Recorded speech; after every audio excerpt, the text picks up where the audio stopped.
ठीक है माँ, मैं जा रहा हूँ ऑफिस, आप अपना ध्यान रखना। ठीक है बेटा। बेटे के सामने ये अपाइज वाली एक्टिंग करते करते तो मेरे पैर ही अकड़ गए। पता नहीं कब तक एक्टिंग करनी पड़ेगी, कहीं सच में मैं अपाइज नहीं हो जाऊं। बहू तुम एक काम करना, गरम गरम खाना बना के तैयार रखना जब तक मैं नहा के आती हूँ। देख लिया अपनी आंखों से, यही माँ की सच्चाई ना वो तुम्हें कब से बताने की कोशिश कर रही थी, पर तुम मेरी बात पे यकीन नहीं करते हो। अब खुद की आंखों से देख लिया ना कि क्या करती है माँ जी रोज। मेरे तो समझ में नहीं आ रहा कि माँ ये सब कुछ कर क्यों रही है। ये तो मुझे भी नहीं पता कि माँ जी ऐसा क्यों कर रही है, पर तुम्हारे जाने के बाद ना माँ जी यूं ही व्हीलचेयर से उठकर मेरे ऊपर रोक जाने लग जाती है और मुझे टॉर्चर भी करती है। अब देख लो तुम्हें कि तुमको क्या करना है। अब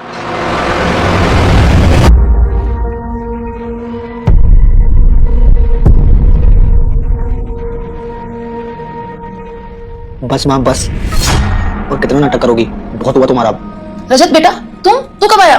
माँ मैं तो गया ही नहीं था, मैं जस्ट आपके पीछे खड़ा हुआ था और आपकी सारी असलियत देख रहा था। आप अपाइज नहीं हो, बिल्कुल बीमार नहीं हो, और ये सब एक ढोंग कर रही हो। नहीं नहीं बेटा, अभी मेरे पैरों में भी दिक्कत है और मेरी सांस में भी दिक्कत है, और तू ये जो सोच रहा है ना वो बिल्कुल गलत सोच रहा है। मुझे लग रहा है तुझे मेरे खिलाफ कोई भड़का रहा है।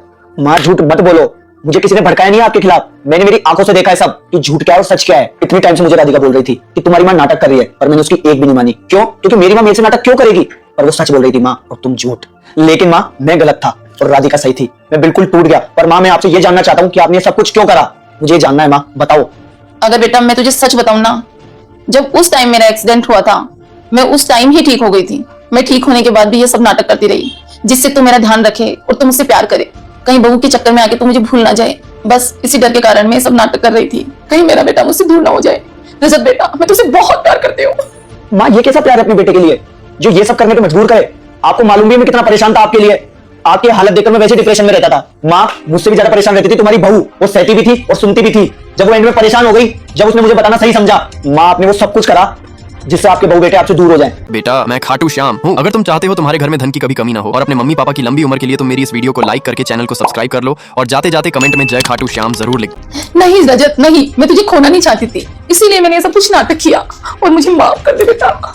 माँ मेरे कुछ समझ में नहीं आ रहा है कि मैं क्या करूँ और क्या बोलूं। अब मेरे दिमाग में बस एक ही ख्याल आ रहा है जिससे आप भी बहुत खुश रहोगी। राधिका, राधिका।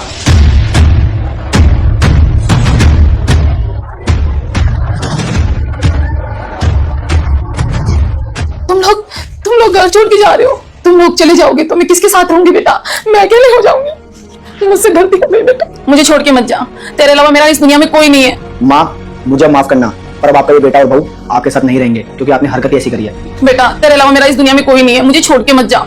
चलो राधिका। तो दोस्तों इस वीडियो से हम सीखते हैं कि हमें किसी भी हालात में उस व्यक्ति का भरोसा नहीं तोड़ना चाहिए जो हम पर विश्वास करता है। और आपको हमें कमेंट में बताना है कि इस महिला के साथ जो हुआ वह सही था या गलत।